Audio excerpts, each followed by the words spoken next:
2016 ഞാൻ അവസാനമായി ചെയ്തത്. അന്ന് ഈ ക്യാമറ പിടിച്ചുകൊണ്ടിരിക്കുന്ന ചെക്കിന് വയസ്സ് 1.5. മുതലാളി അന്ന് ബാംഗ്ലൂർ തെരുവുകളിൽ അലിയുകയായിരുന്നു. ഞാനും ഈ 1.5 വയസ്സുകാരനും മാത്രം. അന്ന് ചെയ്ത ആ സംഭവം ഇന്ന് 10 വർഷങ്ങൾക്ക് ശേഷം ഈ മഞ്ഞ ടീഷർട്ടുകാരന് വേണ്ടി ഞാൻ വീണ്ടും ചെയ്യാൻ പോകും. എന്താണ് ഇത് ചെയ്തല്ല?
ഡയപ്പർ ആടല്ലേ?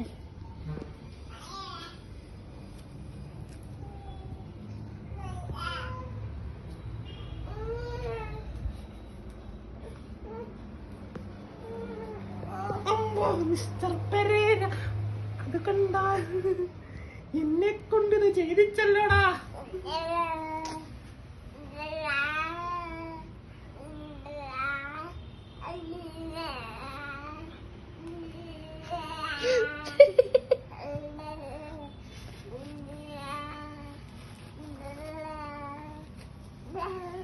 അത് കട്ട് കുറെ വീഡിയോ ലെങ്ത് ആവും.